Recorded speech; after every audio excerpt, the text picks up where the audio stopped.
Yes. Ready to start. Okay, we're going to go ahead and call our meeting to order. It's our March 6th Town Council meeting. Got a little feedback here. If we could have roll call, please. Morris. Yes. Cole. Here.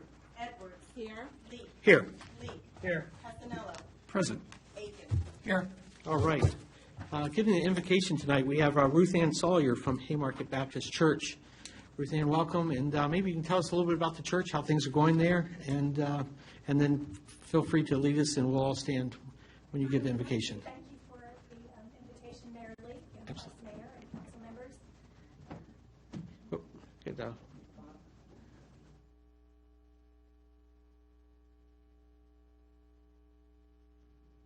we go. There you go. Can you hear me now? Yes, absolutely.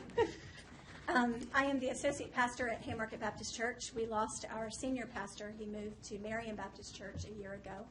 And we do have a pastor search committee going for our senior pastor, but I'm all they got now. So it is a blessing and an honor to represent the church here tonight for this meeting. We are in our 123rd year of ministry at Haymarket Baptist Church.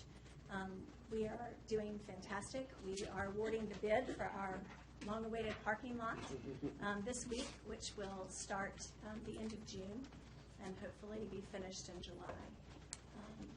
As well as we are home to our Haymarket Baptist Preschool and Kindergarten, which is in its 29th year. Wow.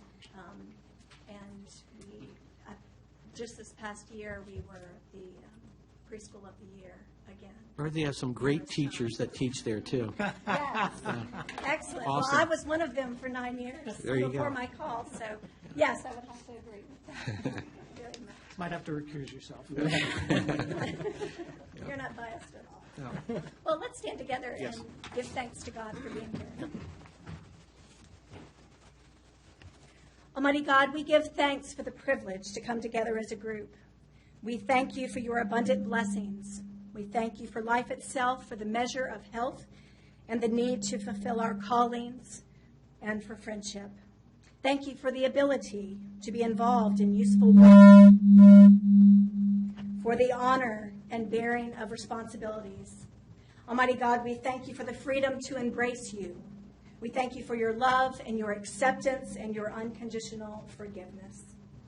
In biblical scriptures, Father, you have said that we should obey by governing authorities, since you have established these very authorities to promote peace and order and justice. Therefore, I pray tonight, Father, for our mayor and our vice mayor, for our council members and the various levels of town officials, and for this assembled council tonight. I pray for the agenda set forth before them today. Please give us an assurance of what would please you and what would benefit those who live and work and are around in our beloved town of Haymarket. Almighty God, we come before you tonight hoping for peace, for your surrounding grace, and your much love. It is in your Son's name that we do pray. Amen. We continue standing for the Pledge of Allegiance. I pledge allegiance to the flag of the United States of America and to the republic for which it stands, one nation, under God, indivisible, with liberty and justice for all.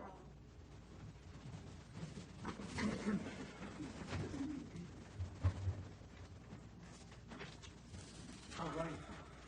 Our first item on our agenda is our citizens' time. And for the record, I'd like to have the clerk enter in from Danny Humphreys' his March 6th letter into the minutes. There's no necessary to read it. We'll just enter it. Yep. And if any citizen would like to speak, to come up to the podium, we'd welcome you to just give your name and address for the record.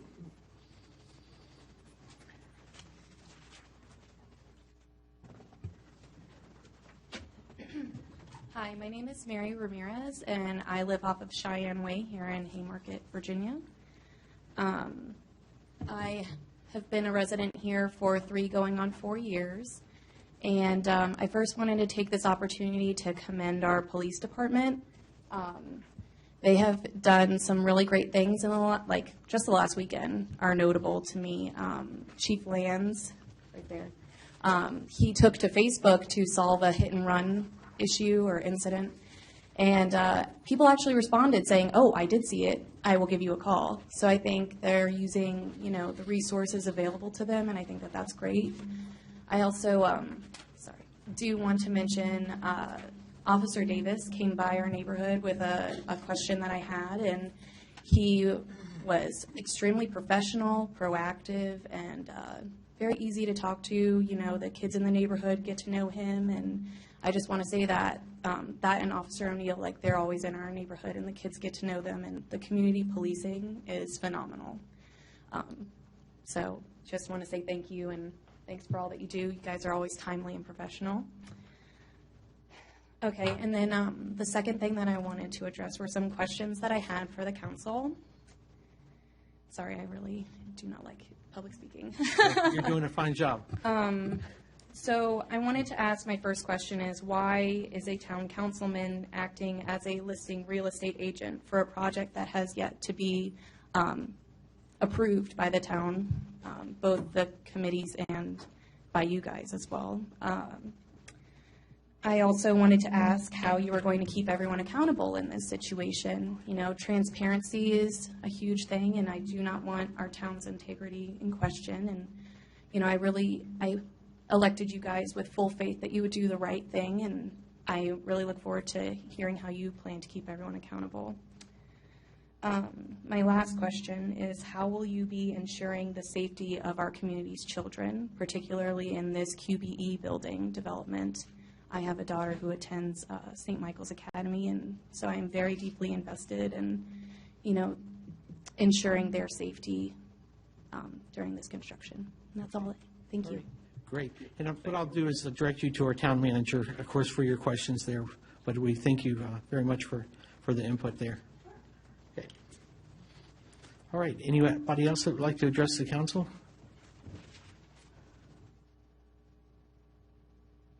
All right. Moving on to our minutes.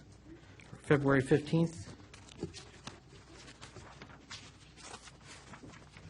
I make a motion to approve the minutes from the special meeting of February 15th, 2017. I second. Motion has been second. Discussion on the minutes. All in favor say aye. Aye. Anyone opposed? Abstentions? Motion was unanimous. One abstention. Councilman Cole. All right. Our next item on our agenda is our Board of Zoning Appeals appointment. In our packet, we have an applicant, Don Meeks, for our open position there.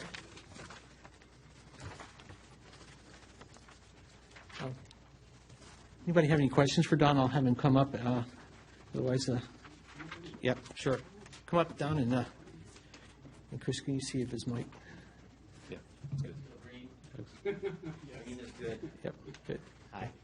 Good. Well, thank you for doing this, for applying. Yeah, I've been a resident of Haymarket for almost 16 years.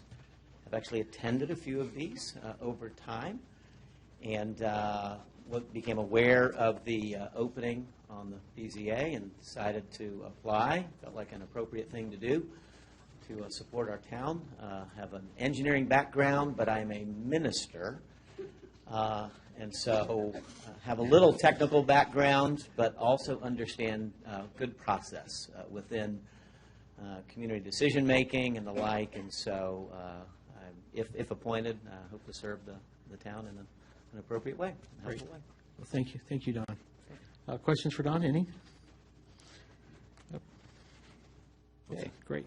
I have a motion. Mr. Mayor, Yes, sir. before we have a motion, do we not have to submit more than one name? Yeah, we checked that. I know. I know in the past we've been told about that, but we had Danielle, our clerk, actually call the clerk's office and verify that that is not a requirement. I don't think they've ever even heard of the requirement, which Okay. concerns us, I but just want to make sure yes. we're not going to have any kickback. Yep, Thank you. right. I'd like to make a Here's it. motion. Vice Mayor. With that, I'll make the motion, I move to nominate Donald M. Meeks to serve on the Board of Zoning Appeals for the term of March 6, 2017 through March 5th, 2022. Second. Motion's been second. Any discussion on the motion? Roll call vote, please. Yes. Yes. Yes. Yes. Aye. Yes. Congratulations, Don. I know that our staff will be in contact if I think there's one more process that you go in front of the judge or clerk, to go under oath there. Good. Thank you. Great. Thank you very much.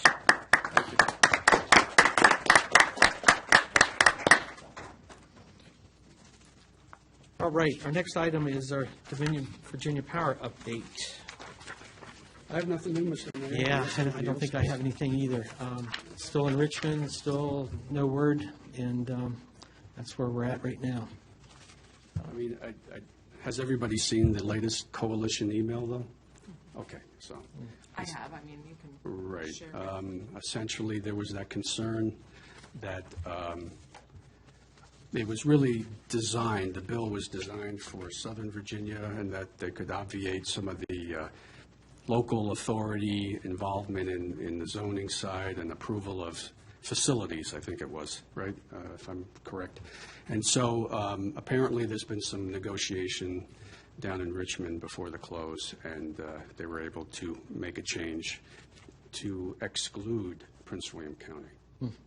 I think there's one other county too, but I'm not, one other jurisdiction, but I'm not sure. There's two jurisdictions that want In to other words, we have authority over, sovereignty over what needs to be done in the county, our county folks, So if DVP is going to be looking for a special use or facilities certification for the overhead power lines, the county will be able to weigh in. So that's important. And no further discussion on Dominion Power. We'll move over to VRE, which Vice Mayor, Well, let you, there is some positive out of this. Well, let's just wait and see. Apparently, on March 17th, the VRE Board is going to go forward with a recommendation. I can't say what that is right at this point, but the county is going to be weighing in, and all I can say for now is that the project is not terminated. It's going forward. So, but we'll see in what manifestation that'll be. We'll have to wait and see. Yeah, that's good that, I guess our county officials, at least aren't trying to push it out. I actually had a very good discussion with Supervisor Noe about it. Very positive, and I found him to be very an advocate for transportation and transit. So I was very encouraged. Good, that's great. All right, moving along here, I'd asked to have the police department vehicle lease put on the agenda. I want to, Chief, maybe if you can come up to the podium as we're looking at this idea, this recommendation by the chief of, and for various reasons of going into these new vehicles. This was brought to the Finance Committee and was looked at, and I think we'd just like to have maybe some discussion on the dais here of the council, since it's the first time that the council met. I know that Mr. Aiken has kind of talked to us individually, but there might be questions about the lease program, and maybe you can kind of just fill us in a little bit, Chief, about the lease, what you found out so far, and how you see it as a benefit for the town. Okay. The lease, the town has normally done a vehicle each year or every other year. This year they've budgeted in the CIP budget for a vehicle. And with a lease program, it allows you to pay for a vehicle each year. However, you get all the vehicles up front. So right now, we have an aging fleet, a high mileage fleet, and a very high maintenance fleet. Right now, I have our oldest vehicle, the 2006 Charger, is about to need a transmission. It's $6,000. It's going to be more than what the vehicle's worth. Our vehicles are getting older as we speak. I've been babying them since I got here. I just put the necessary funds into them to keep them running, but they need to be replaced. This allows us to replace the entire fleet now and then pay for the vehicles as you go. Now, if you can do a buy or a lease, and what this lease does for you is allow you to walk away from these vehicles at any time within the next 5 years if you do the terms of the lease. So you decide to downsize the police department, turn the vehicles in, walk away. We get to keep all the equipment that we put in it. We would resell those, buy cheaper vehicles or used vehicles and go with that. So at any time within the lease, you can walk away. However, at the end of that 5 years, you can purchase these vehicles for $1.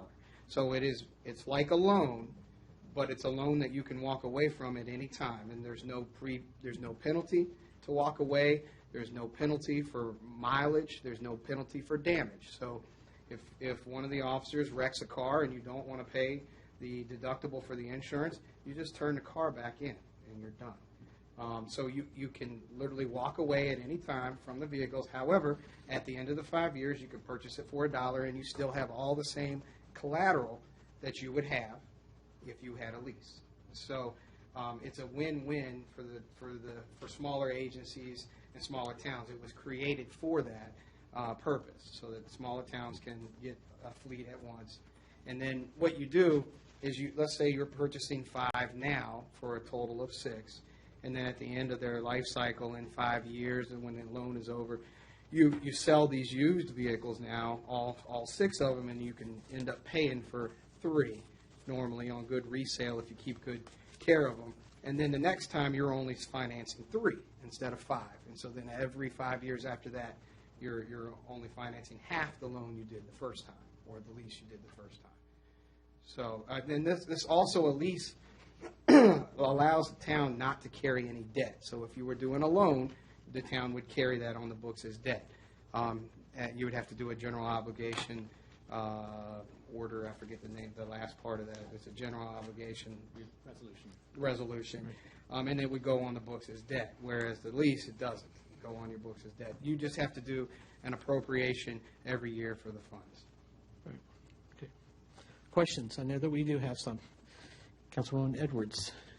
How much, and I know you know the answer to this, is it going to cost the town to outfit the cars? Because we just get them from the dealer or the manufacturer, but then there's quite a cost to outfit them to be roadworthy. That's right. The total cost for the vehicles is $37,000 and some change to outfit the vehicles. That's all the equipment for not only the 5, but to update the equipment in the 6th vehicle, which is Officer O'Neill's vehicle. We would update some of the lighting systems in there to match the rest of the fleet. That includes the That decal, includes cages.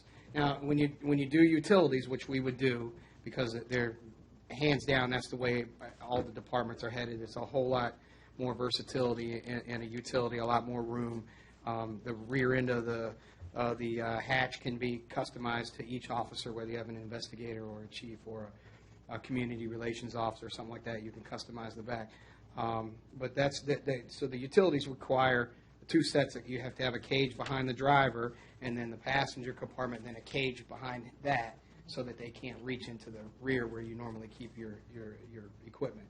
So that includes the cages, all the lights in the cars, the graphics on the side of the cars, and the installation of everything.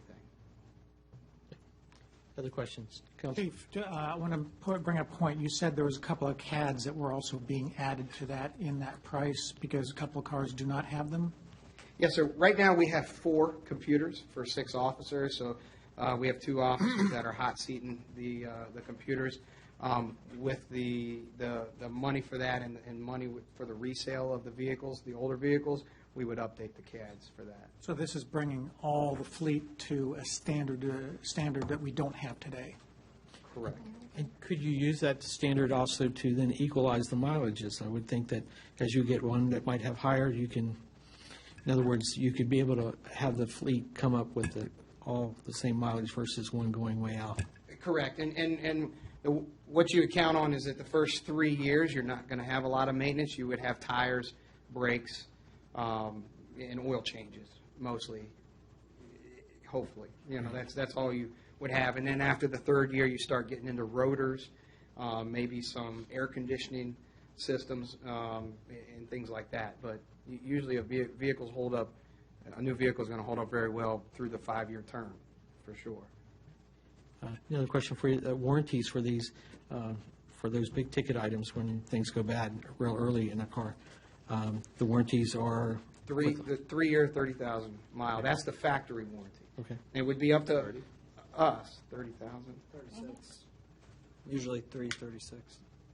Yeah, Could be wrong. I thought he Could be told me 30, 330. but it could be, it may be 36 to go on the 3-year thing. But that's the factory warranty. Now, we could opt to buy an extended warranty to last us through the 5 years. I didn't factor that in. Right. But it would be, just a few $1,000s more. Oh, I apologize, Mayor. May I? The one thing that I know that Chief had mentioned was that the last thing you want is 3-4 years come down the road, you have to buy rotors for every single vehicle or brake pads or tires.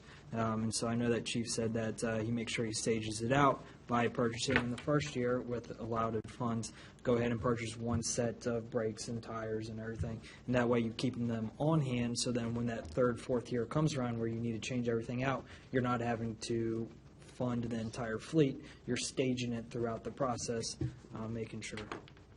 What's that? Yep. You wouldn't do that? See, I learned my lesson on that. I saved a lot of money the first year, and the second year I've done 4 lease programs. Rotors you can store. Yeah. While brake pads do have a shelf. Yeah, no, I wouldn't do brake pads. It would be rotors and tires. The 3rd year came around, and I broke the budget because I had to replace every rotor and every tire on all the cars. And so I would buy 2 sets of rotors and 2 sets of tires. Piedmont has already told me that they would let me store them there. And first year, second year, 2 more. The 3rd year, 2 more. And then I'm not getting hit, on the 3rd year. And pay as you go versus. I learned that the hard way. Councilman Morris. Chief, thank you. So what's the benefit to the town financially? The benefit, I would say that you're going to save a lot of money over the maintenance of the vehicles. That's financially. Just in the image is the big thing that you would improve on with an existing fleet all looking the same. But again, relatively little maintenance fees on those. If I may make a statement there, the Finance Committee looked at this and found that we're currently replacing a vehicle a year at $40,000, and the lease, I believe, was $31,000 a year. Yeah, $31,000 a year is what I was $31,000 a year. So roughly, we're potentially saving $9,000 a year, assuming we replace a vehicle every year. And with all the vehicles we have to. I mean, we got the 06 vehicle that's not worth putting a new transmission in. So the money this year should go for that. But if we do this, then we'll be saving in out years approximately $9,000 a year. I just wanted to hear the savings for the record. Secondly, is there a warranty on these vehicles at the end of the 5-year lease? No, if you purchase it. If you purchase it, but we would have to purchase an extended Yes, warranty. sir. Yes, sir. We would have to purchase that, and if we wanted to do that, we could do it out of the funds of the resale of the vehicles that we currently have. We could purchase the extended to take us all the way through 5 years. With the vehicles presently in its condition, the conditions that we have them in, the mileage and the need for more and more repairs, do you foresee us being able to sell them? I have a buyer for them right now for a price that I think is fair. But again, the longer we wait, the more mileage goes on it, and the more it's possible that we could, that they could break down, or the transmission drops out and it's not worth anything, or we could crash them. But yes, there's wholesalers. There's wholesalers everywhere that will purchase the old vehicles. Okay, good. Thank you. Thank you, sir. Other questions around the dice here? Vice Mayor, you've been quiet. Well, actually, I met with Kevin before the meeting, and, Okay. and I had a slew of questions. I've been bird dogging him about this issue anyway. And I know the Finance Committee is going to be meeting on Wednesday, and they'll kind of go through that as well. But I'm a traditionalist. I'm not a financial expert, but I like to see the numbers, and I like to see the timeline. So for me, if I were doing this, I would do a buy versus lease. I'd do net present value. I'll compare apples to apples and see what the true cost is over the 5-year period. That's what I would like to see. That would make the most sense in my mind. The other question I had was about fleet size. and essentially what is the optimal fleet size. Now, I've done fleet analyses where I used to work, and I understand that you size it accordingly, and then you have a spare margin, because you never know, something breaks down. So that's something I think that needs to be in there as well. And some of the other questions I had relative to the real cost of the maintenance, can we project what that is? Can we see what the costs are? How old, actually, what's the inventory? An assessment of the inventory as it is today. How old are the cars? What's the mileage? What kind of work has been done on those cars?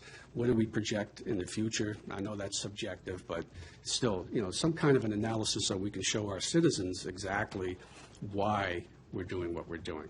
And if the numbers add up, it's a great concept. It makes a lot of sense. If the numbers don't, maybe we need to look at staggering those purchases. I don't know. So for me, it's still not clear yet. And I think there's a little bit more work. And I know Kevin is up against it right now because he's got some real opportunities here to jump on this. And so that's kind of like the friction here. We need to kind of reconcile.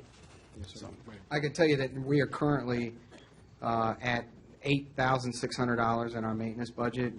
We're on track to spend all of the $15,000 that's budgeted for maintenance, and that's if we don't have to pay for a transmission. But $15,000 is what we've hit each of the years previous to this. So, and if you were to do oil changes for 1 year for 6 vehicles, you're looking at probably a little less than $2,000.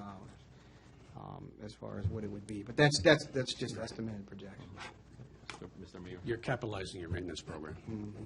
That's really what you I just think the Vice Mayor makes a good point with the fleet size. Mm-hmm. Because, we are taking into account that we're replacing 1 for 1. Mm-hmm. And we need to find out, do we need 6 vehicles? With a department of 6 officers, do we need 6 vehicles?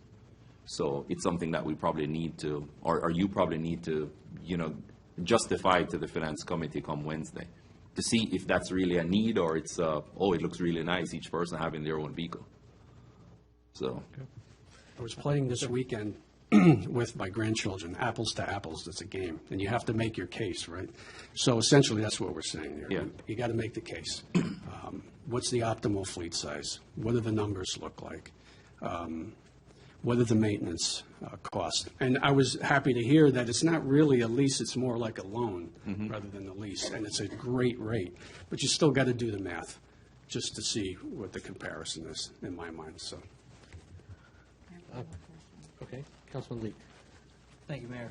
Chief Lance, do you have a dealership that has these vehicles on hand at the moment? I do. Okay. Did they give you a time frame to act by?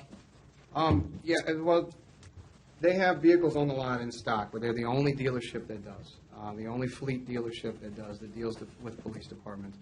What they do is they buy these vehicles, they keep them on stock, on hand, and then you purchase it from them, and then they take those vehicles into their shop and they install all the equipment for you. And that's how they make their money.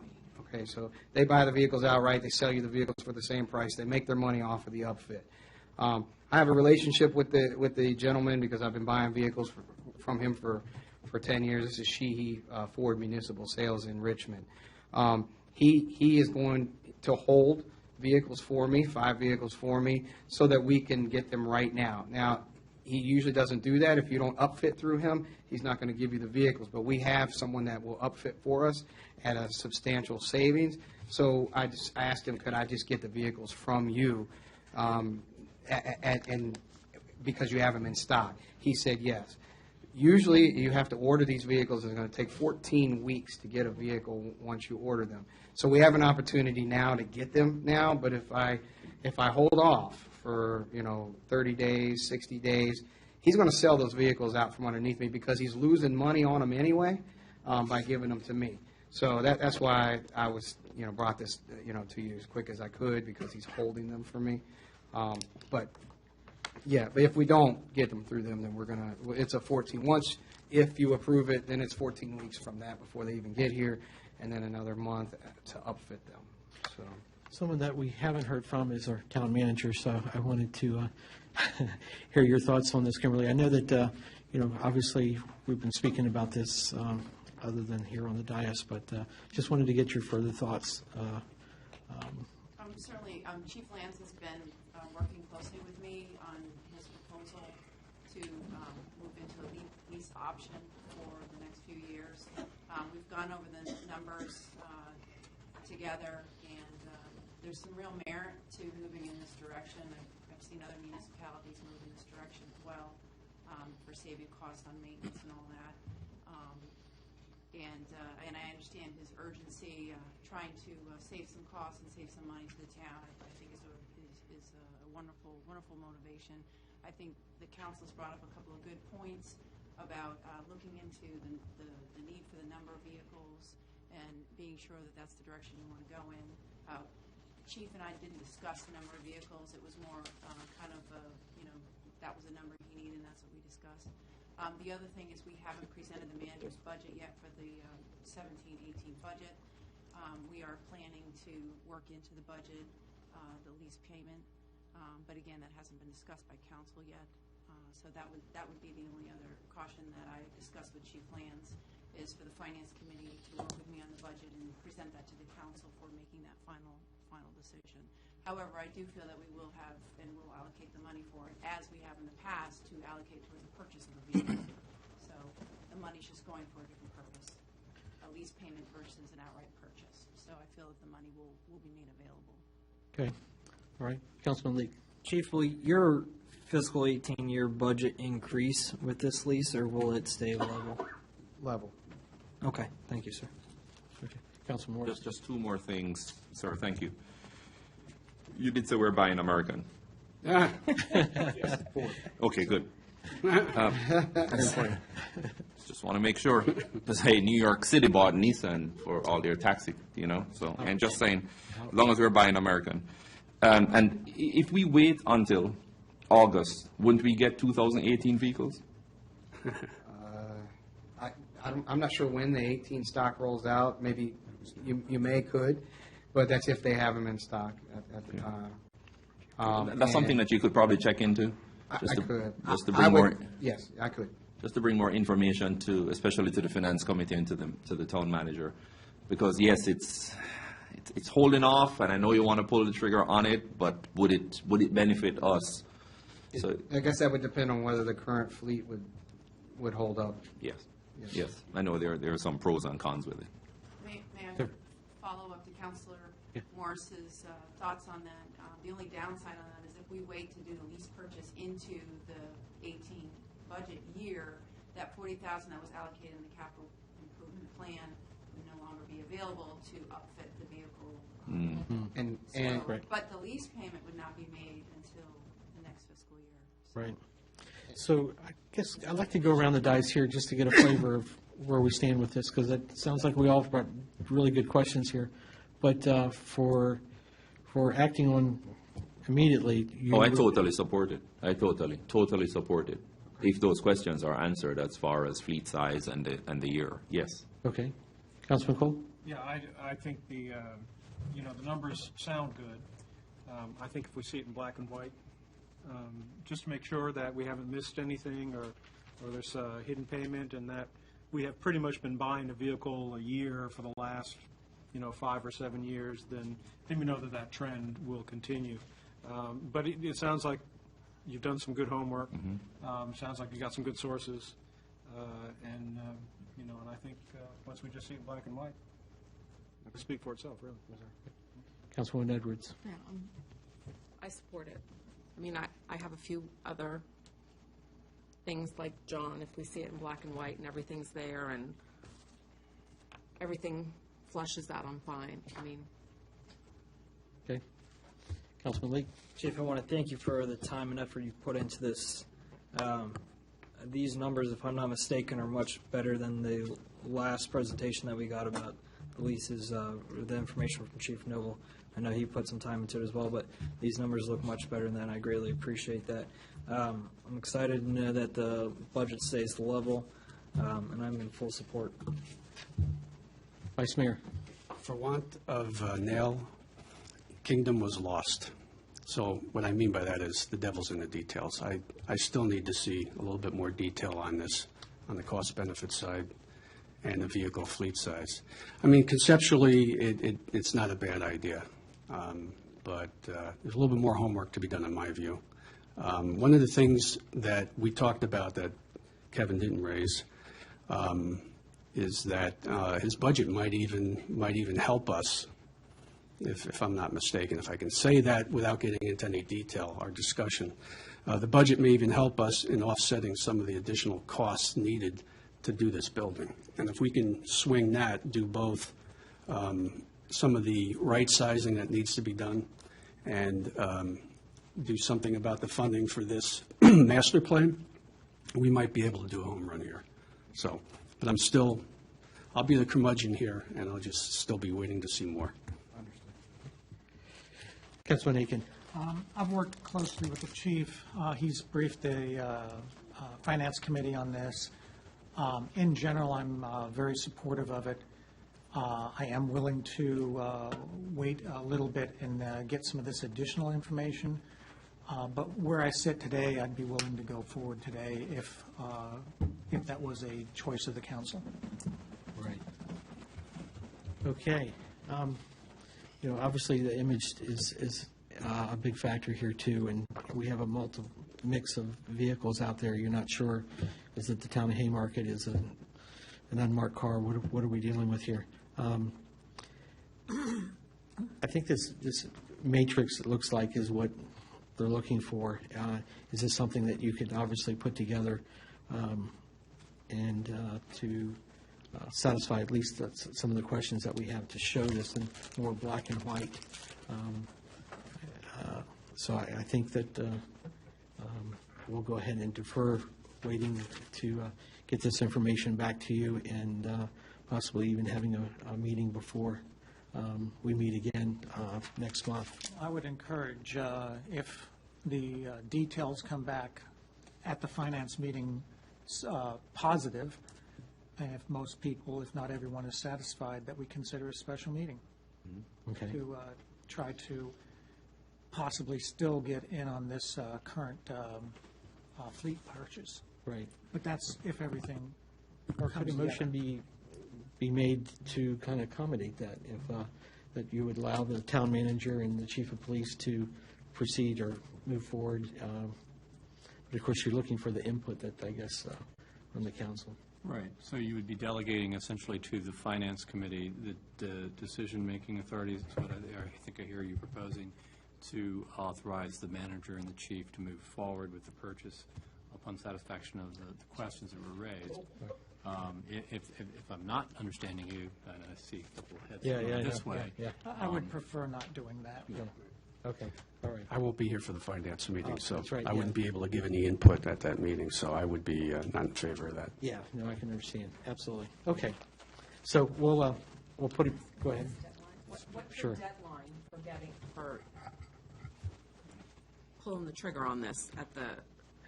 Well, the terms that I submitted to you for the lease may expire. I'm not sure how long they were good for, but I'll find that out.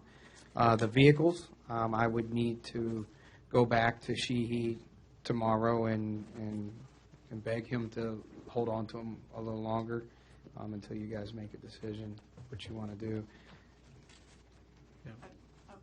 I would also say the finance agency does require a resolution signed by the council Right. to authorize the lease.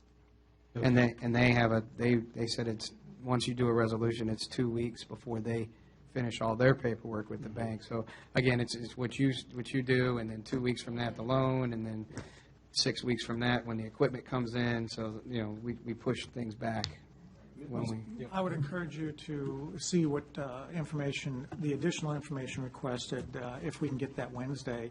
Okay. And review it at the Finance Committee to see if it might satisfy most people, and then we can see about a way ahead at that time. Mayor, and I'd like an opportunity to look at the resolution just to make sure that the I'll forward it to you. terms are correct. From what I hear, with the annual appropriations, that satisfies the Virginia laws, but I just want to see it in black and white. Just one last question. anything that you heard, or the questions that you heard tonight, is there anything that you think may hold you up in getting something to the Finance Committee on Wednesday? No, I guess the only subjective thing would be, my justification for the number of vehicles versus your feelings of what you need. Other than that, it's just numbers. Okay. I do have a couple more questions. Could you clarify for me the 40,000 we talked about in the CIP? Now, I'm not sure. Did we appropriate that number? Did we appropriate 40,000? I know it's in the CIP, but I'm trying to remember if we approved that as an appropriation. The one appropriation that we did early. It was, my understanding was that it was budgeted. The actual appropriation, I don't think has happened yet. Okay, so that's going to be a council. But that's something the council will Right, so you have to plan for that. I believe that's the case, but it was all approved in the budget and is ready for appropriation, if I'm not Yeah, mistaken. that is correct. So it's going to require council action to do that. So that's Correct. something else that has to be in the pipeline. Correct. And prepare. The other question is this annual fee that we're going to have to pay. Was it once a year or twice a year? It's twice. It's twice. It's once a year, but it's split up into two. The So two it's payments. $15,720 in September, every September, and then $15,720 in March. Okay, and so So that for, means that's for a going to, one-year payment of 31, right, 5, Right. and some change for the 5. for the 5. Right. And that's going to be an annual appropriation. Yes, sir. And if there's a future council that says, no, we don't want to appropriate it, Then the vehicles go back. okay. You walk away. And you have no police cars. Yeah. Well, no, I get that. I mean, then you're going to scramble.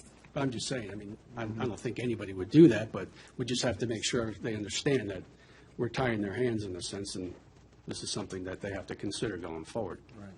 And, Okay. and also to your statement, Mr. Edwards, is if let's say we were 3 years into that, then that's when you would go to the finance company and say, we've paid, essentially for 3 vehicles, and we'll give you 2 back and give us credit for what we Right, have. right. I have actually done that before in the past, and they let you keep what you've paid for. Say that again? Yes, sir. Essentially, you're paying for one. If you got 5 vehicles, you split them up over 5 years. You're paying for one a year. Right. The leasing company will let you negotiate whatever vehicle, whatever year you're in, to keep that vehicle. So in 3 years, a new council comes in and said, hey, we don't want this. You basically walk away with 3 vehicles. You walk away and you negotiate with the leasing company. Okay, so we to don't give you walk the away loan. with nothing. You walk away with 3 vehicles. Yes, if you're Okay. if you negotiate the terms right. Good. Yes, sir. Which I have already talked to VACO about, and they are in agreement with. Are you going to share that lease agreement with the finance committee? I thought I had Did you? forwarded it, but if not, I certainly can forward it to you. Yeah. I've got all the terms and the breakdown of all the payments. Okay. Thank you. When did you get back, Joe? After? I wasn't going to say, but Yeah. you do house checks, right? Yeah. Yes, sir. I think the 14th. Okay, all right. Or maybe the 15th. Tuesday, Wednesday of next week. So I don't think we got, or didn't get a sense that once we go through the finance, we present all this black and white, that we're not opposed to maybe having a special meeting to take care of this. Correct. I see kind of at least a majority nods of heads. Okay, great. All right, sounds good. All right, let's move forward. Thank you, Chief. Appreciate it. Our building official report, page number 7, I believe, or 6. Page 6 or 7AA. Any questions regarding that? If not, May yes. may I make an addition to that report? Uh-huh. The building official met with the chief representatives on Friday to go over the construction plans for the project. So they're all on board and moving forward with that. They hope to begin construction next week after we've signed off on their performance bonds that they've submitted to us, to the town. Okay. Vice Mayor? Yes. We're talking about the building official, right? Yes. What is that, packet page 6. 6? 6, yeah. Foster's Grill. Can anybody explain what that's all about? They want to add 2 additional stories above the existing structure? Am I reading that right, or? That's the first I've heard of it. That is not an active application. It's not? No. Okay, so this is just something that's A discussion? historical? Pending. You had asked to have Yeah. items on here that were kind of, even some that were kind of dormant or not Okay, an so this active is dormant? application. So this is a pending application. Well, that's See, the first There's not time. a permit number assigned to it, so it's pending. It's not active right now. Oh, so, okay, I was in, We should change that pending to dormant. Dorm? yeah, because when I saw pending, it was like, whoa, Okay. how much taller are we going to get here? That's the maximum height of a building in town. That's Well, I mean, That would knock it over. unless we did a variance, but, Okay. Any other Okay. questions about the building officials' report? Okay, and did we have a consensus of the council that we're going to leave it up to the town manager to when to bring him in? Because I know that we talked about Yeah. Yes. for good. Just quarterly or? Quarterly. Quarterly or? if Yes, I'm there's good with a- this. Thank you for A asking. project that folks have a lot of questions on, we can bring them back. Good deal. All right. if Chris is good with this, I'm good with it. Yeah, there you go. I think quarterly is a good place to land. Great. Just to see his face, make sure he's still around. Our next item is our town engineer's report, and flip one page further, on page 7. Any questions regarding that?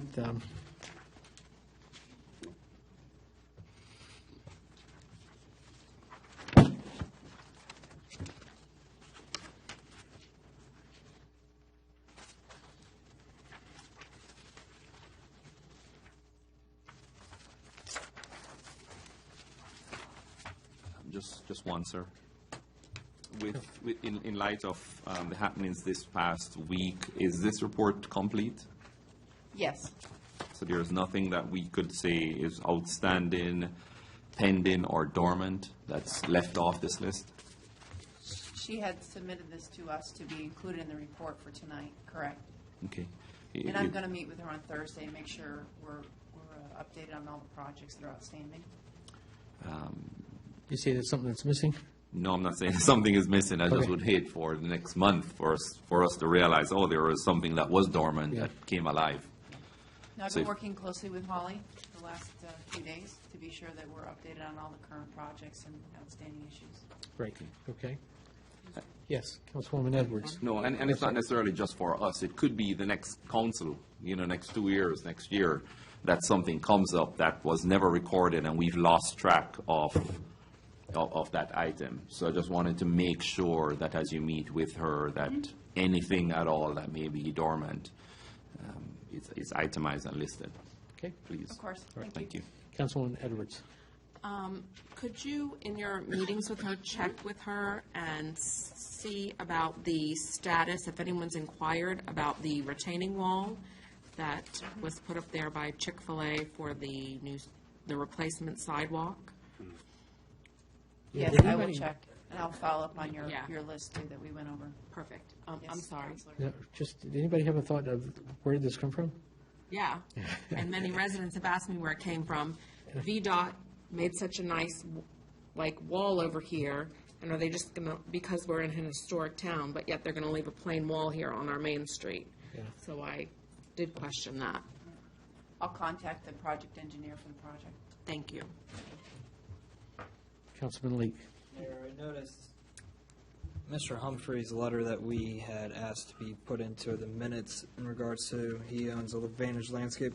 Notice here on the engineer's report, Advantage Landscape RPA Restoration Plan 8816 was last that was worked on. Can we find out more details on what he had submitted on 6116?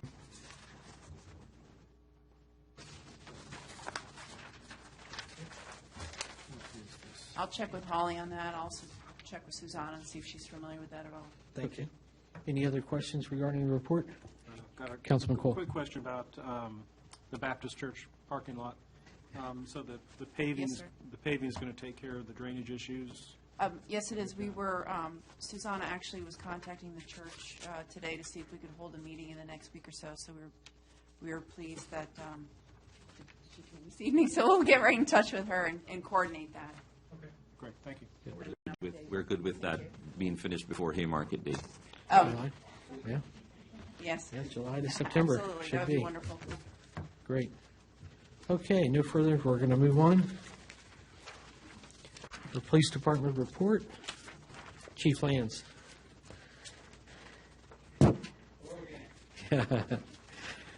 Any questions on the statistics for the month? Yeah. I'll give you time to get through there. Page number 10. Thank you for your updates.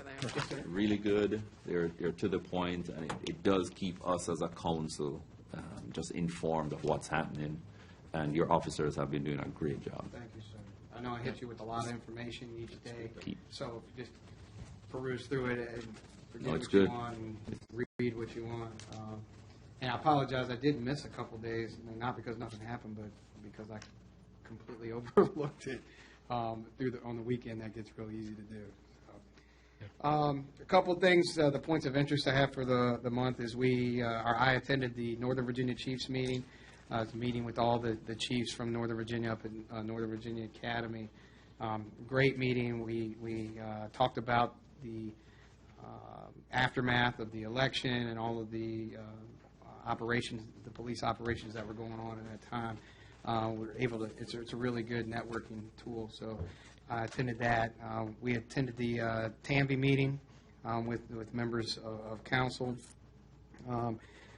Denise and I attended the grand opening of the rehab center just outside of the town limits. I've gotten 2 Facebook messages from the people that were running that really thanked us for our presence there. They were just happy that we were there, and we had a good time. And I think it was good for the town as well. I attended the Virginia Association of Chiefs of Police conference where the main theme was use of force and liability for towns and cities. So I learned a lot there, things that I will bring back and institute here. I wanted to go over accreditation. Last week I brought in the accreditation manager for the Department of Criminal Justice Services and asked him to give me an assessment of where we were. He said that we are 10% done. I knew that we weren't where I was told we were, so I asked him to come. I gave him all of our files that were done prior to me getting here and said, where are we? He said, we are 10% done. So I want to give you an update on that. We are 1 year into a 3-year process. So we're not so far behind, I don't think, that I can't catch up, but we are behind and we can get an extension on it if we decide this is the way we want to go, and I think you guys do want that. But I wanted to give you a real update of where we're at now. It's a 3-step process where you have to have a bunch of, you have 190 files that you have to answer each one of the files. And in those files, it's 3 steps. You have to have a general order. Then each general order has to be taken out and put into each one of those 190 files. And then you have to prove that you do each one of those. We have the general order. That's 10%. I have to, if I get all these general orders, separate general orders for all 190 folders that they require, we'll be at 30%. And then the rest is proving things. And that is a very timely thing, meaning like if you have to prove that you do this, this, and this on a domestic assault, you have to wait until you have a domestic assault, and then your report has to prove that you did this, this, and this. Okay, we did that. Now, if an officer doesn't do, like, step 3, then we have to wait until the next domestic assault before he does step 3, 4, and 5. It's a process. And then once you get this, every 4 years, you have to be recertified. So I spent 3 years getting all the paperwork, proving what we do, and then you start over again. As soon as you're given accreditation and they present it to you guys, then now all those files go out the door, and I have to wait for the next domestic assault to prove again that we do that.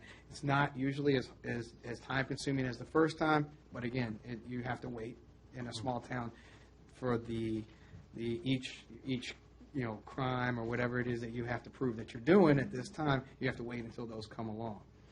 So I just wanted to give you a realistic update from the man who runs the program. We're at 10% right now. Okay, so I think the mayor had forwarded everybody the NOP vehicle email that him and Kimberly and I had been going back and forth with. I just wanted to bring that up, that we've been working on a lot of things. This will be something that I'll start working on in the future, where we'll send the officers around and we'll get an idea of how many in-ops we have, and then in the condition they are, and then we'll give it to you. And it requires town hall upfront work, and then the enforcement comes from the PD at the end. So just let you know, in the future, we'll be giving you an update on that, and you guys can decide how you want to go forward.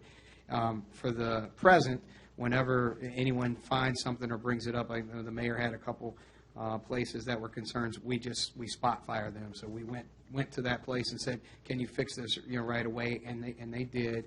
And then we'll do that on a case-by-case basis until I can give you a better list. Okay? A couple other things that aren't on there that I wanted to go over because they were big items that happened this month was the assault and battery we had at Sheetz.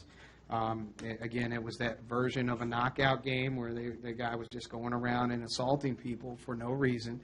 And I wanted to acknowledge Officer Jake Davis and Officer O'Neill, who really worked that case. Jake he worked all night and then stayed over into the day to help Corey, and then Corey helped in conjunction with Prince William catch the guy. So I would say that the two officers did a great job, and the guy's off the street now, and as last I heard is in jail still on no bond. That could change up to the judge, but we did our part in catching the guy, and I want to commend the officers. And then the second thing, which happened this weekend, was a hit and run at Washington and Jefferson, where the vehicle came out of Hunting Path, and a vehicle came behind them. And according to the victim, she said that the guy just got out of the car and pushed her through the window and up against the passenger seat, and then he backed up into her car. Now, like she said, I did hit social media with this. I had a description, a pared down version of what I sent to all of you in the rundown. I put it on our Facebook page and asked for any help with anyone who had saw this. And then I had a suggestion from somebody. Was that you?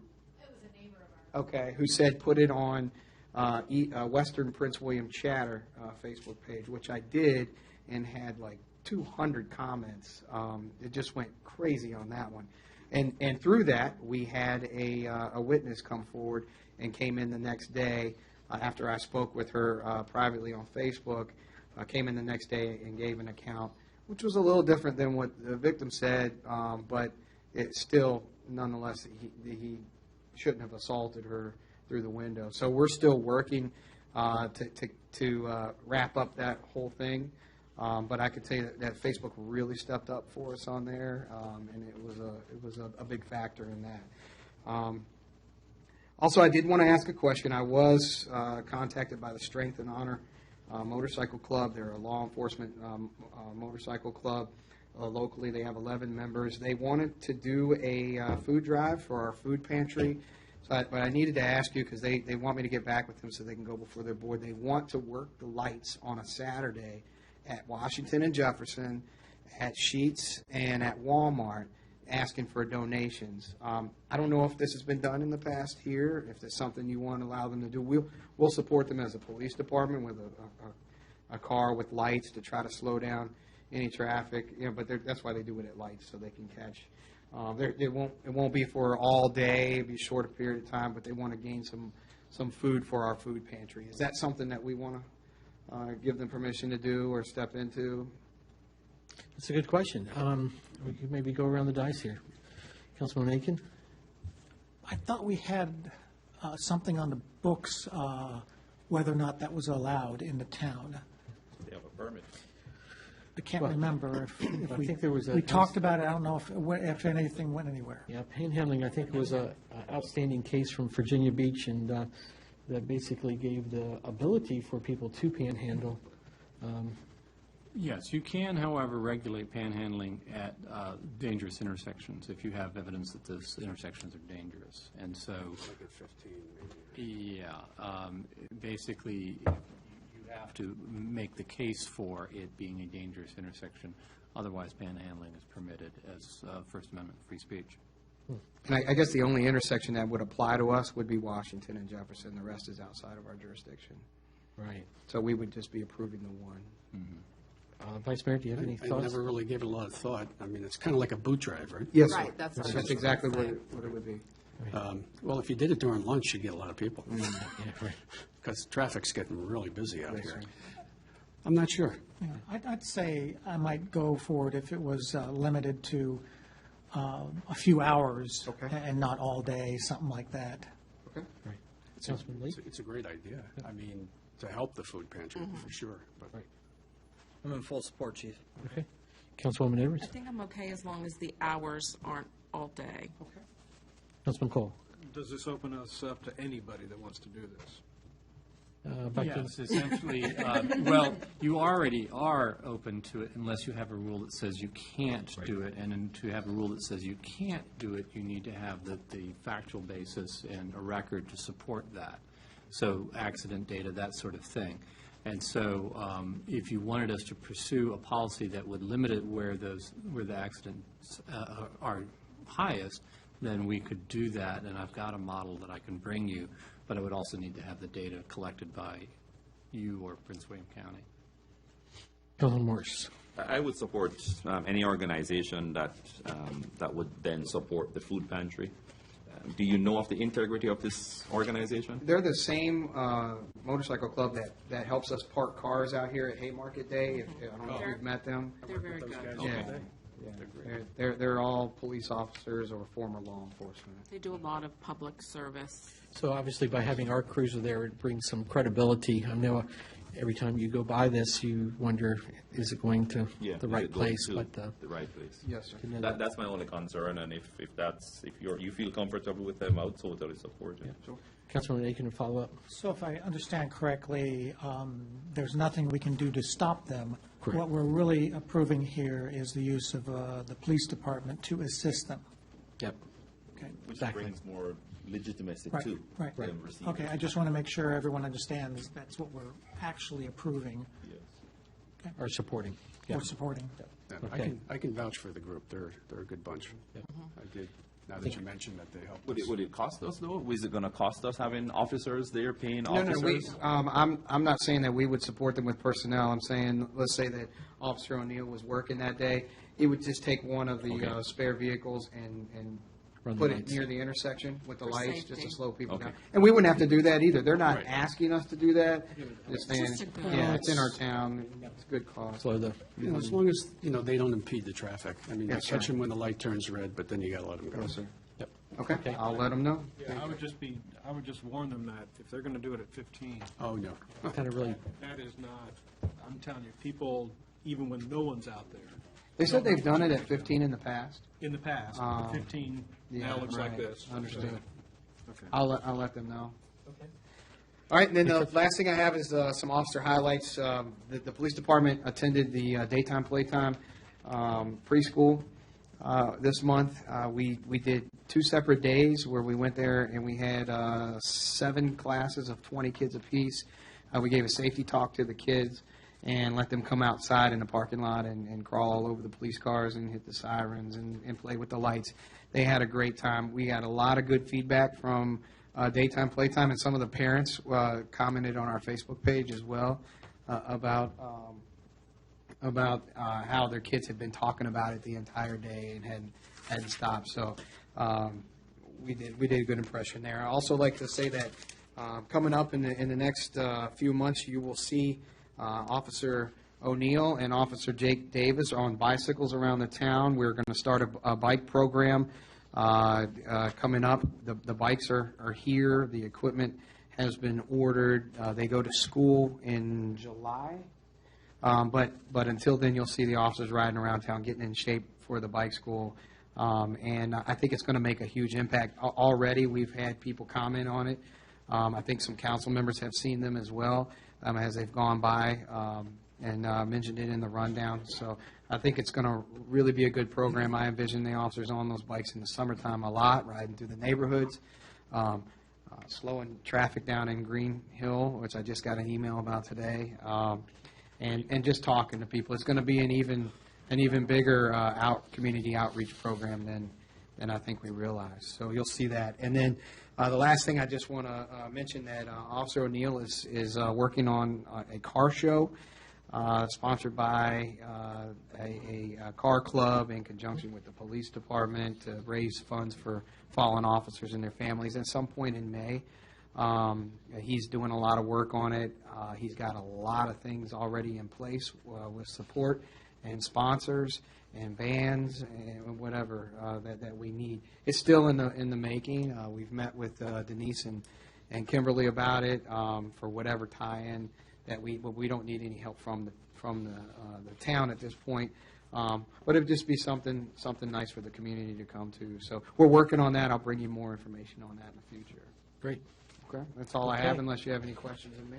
Questions? Brother Dice? Just a couple. The accreditation process, do we have to have an officer for record keeping? No.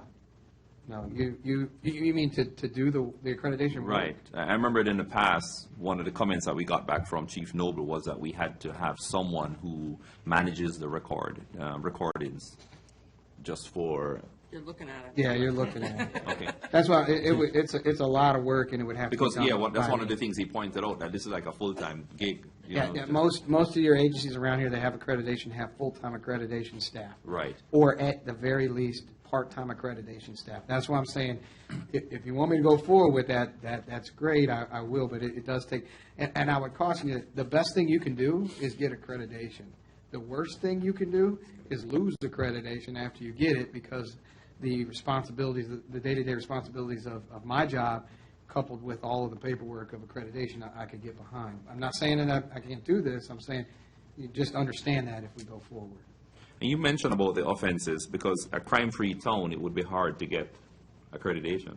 It's hard to meet your proofs, Right. right? So then you would have to ask for more time, and then you would have to go before the board and say, I haven't gotten this because we haven't had this. And they have provisions for that, but for like a murder, right? But I say the simple things, but the things that happen on a regular basis in bigger towns and cities, they're not going to have an appetite for you to say we haven't had a chance to do that. So that's what takes the longest. And there's no way we could piggyback with Prince William County in testing No. our procedures against No. to get like a murder. They have theirs, and they have their standards they have to meet, and then if we want to do it, we have to do it that as well. Okay. And finally, I do understand also that Officers O'Neill and Davis, they're preparing for a 100-mile biking event. Sure.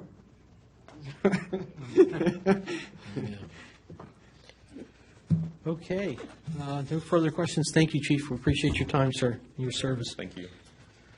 Our next item is our planners report. We're on page 11 and 12. Ms. Susanna.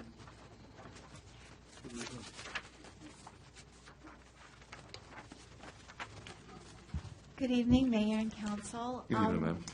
It doesn't seem like it's been that long since I was here, but it's been a very busy month, so I guess the time flies when you're working in Haymarket. Yes. You have the task list, the planner's report. There are several items that even since I turned this in have gotten some updates.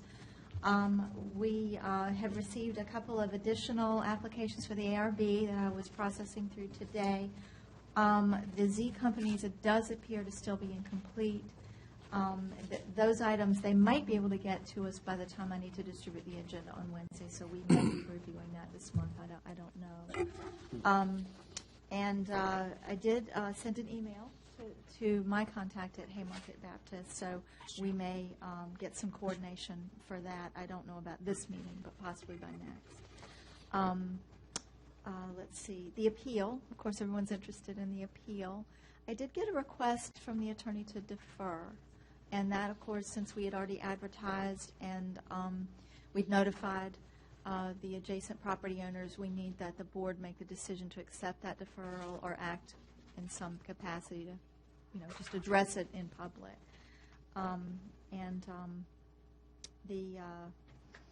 the QBE height variance is on schedule, I guess, to be heard.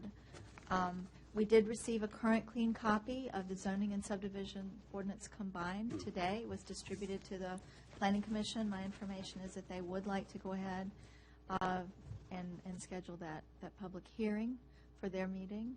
I'm assuming that's, exciting news for everyone. We did, we will be putting that up on the website, I guess, tomorrow morning, the new version. Let's see. Oh, our process review, we are hopefully any day now going to be getting some information to Kimberly about updated forms and process handouts for applicants to make our process more visible. We have updated the website with the calendars in 2 places that folks can find information about deadlines and how to get to our boards and things like that. So I'm hoping that'll help on days that I'm not here. They can get some information about what's required for certain types of applications. We do have so many folk, coming in and wanting to know about starting their business, if they're going to do it as a home business, what's required. I do meet with a number of folk every week or answer a lot of emails about those sorts of questions.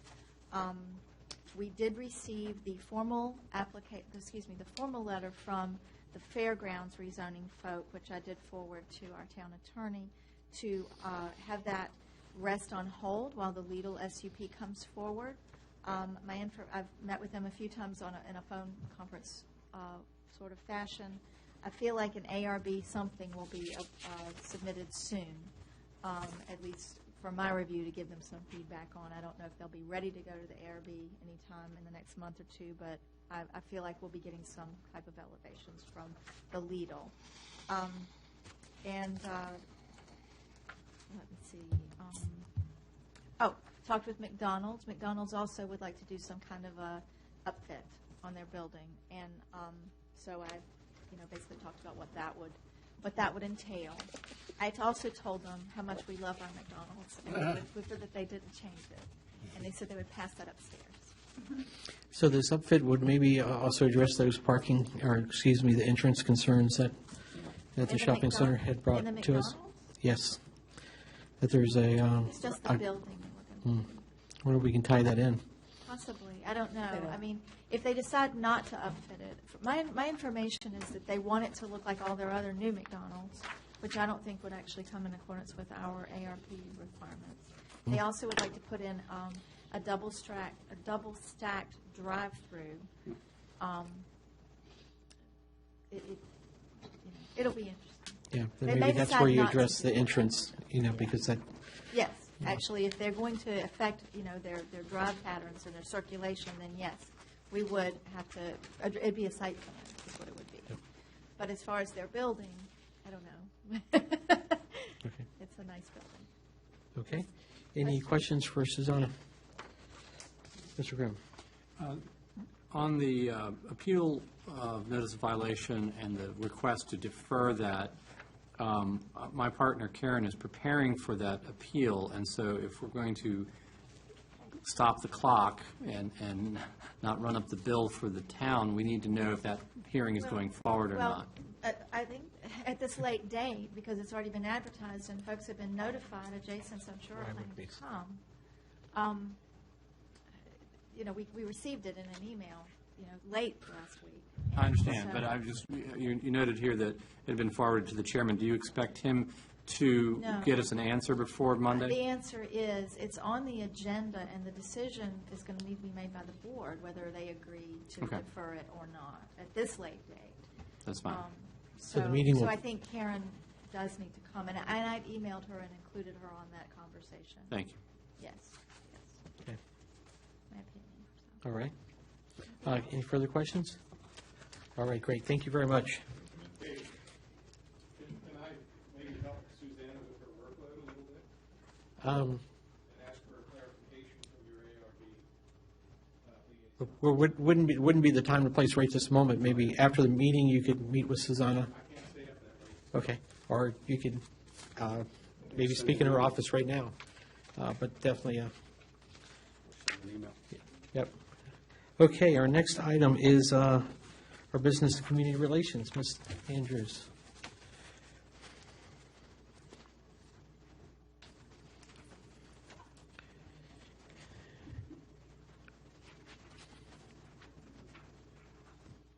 Good evening, Mayor and Council. Good evening. I think I turned it down too low. Yeah. St. Baldrick's, all right. Love St. Baldrick's. Yes, I'm going to give you a few updates. St. Baldrick's at Lion and Bull on Saturday, March 11th. They are asking that the council, town residents come out and support. They will be shaving heads for a great cause to raise money for childhood cancer research. So even if you're not interested in shaving your head per se, you could come out and just support. Well, I was thinking maybe Chris, myself, and Steve, we could be one. Oh, yeah, Connor. Yeah, that's right. Well, he's got a full head. Sorry, I couldn't. And like I said, it's a great cause because every 2 minutes, a child is diagnosed with cancer. It's a good group. So if you find the time, that please go out and support. They asked me to actually speak about this tonight at the council meeting.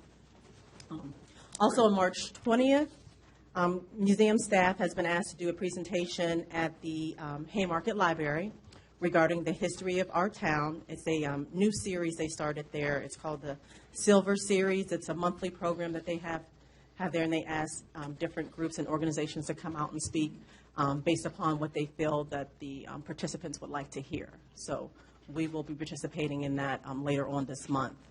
Excellent. Earth Day is in full swing. It will be April 22nd. We're going to do a little different this year. Everything is going to be held down at the new Haymarket Community Park. Councilman Edwards has reached out to the Battlefield High School senior class, and they will be assisting us on some projects, some smaller things we can do at the park. We're going to have a barbecue there.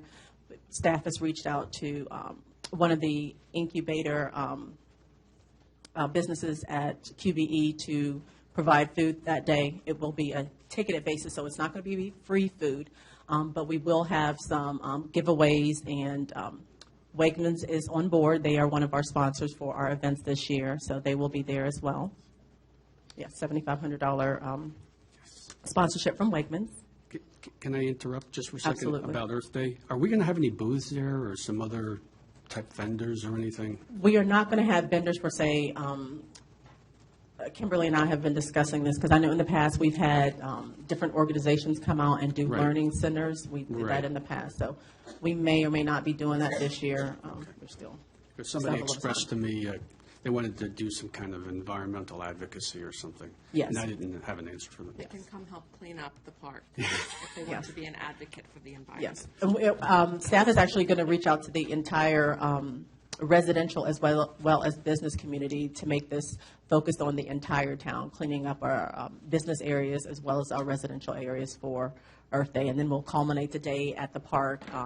We'll have music, we'll have food, and like I said, prizes, giveaways for the kids that are there. And, of course, finish the day by eating dirt. Right. Which is the gummy worms and cookies and pudding. Let's see. The next Town Business Roundtable will be held on April 19th at 4 p.m. The location is still to be determined. I've been in talks with Tobaccology, Brett, about hosting it there, possibly outdoors. But he's very interested in having it at his location next month. And then as far as media coverage, like Chief Land said, he and I attended the Rapid Rehabilitation Center ribbon cutting ceremony. It was a really nice event, and I wanted to say that they truly support the town. All of the refreshments that night were catered by all town businesses. Cupcake Heaven, Hidden Jewels, Pizzarama, as well as Giuseppe's. So all of the food that night was provided by all of our town businesses. That's great. Also, I put at the dais at each of at your chairs the March 1 edition of Haymarket Lifestyle, where our town was featured again every month. I believe this year we are going to be in some form or fashion in that publication, which is a really nice upscale publication. But we have an article by the mayor that's in this month's issue. That is a current picture. Very funny, Mr. Okay. Council has any questions? Questions? I'd just like to piggyback, I could save it for council time, but since there's people here, might as well. For Earth Day, we're trying to come up with a task list for projects to do at the park. If you guys could shoot Denise and I an email with suggestions. The student who's president of the senior class has reached out to all the service clubs at Battlefield, and they have a sign-up genius. So he's really trying to bring the entire student body in on this. So if we could get a really good task list together, I think we're going to have great participation, and we can really get some stuff done. So if you could get us those ideas by, say, Wednesday, that'd be great. That'd be great.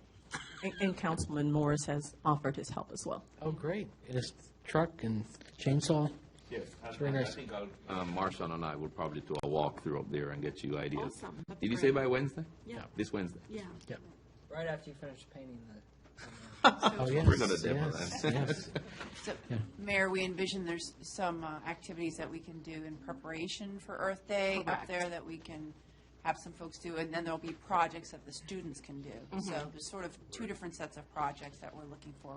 One's to get done ahead of time to make it ready for the community to celebrate on the property, and then those for the students to do.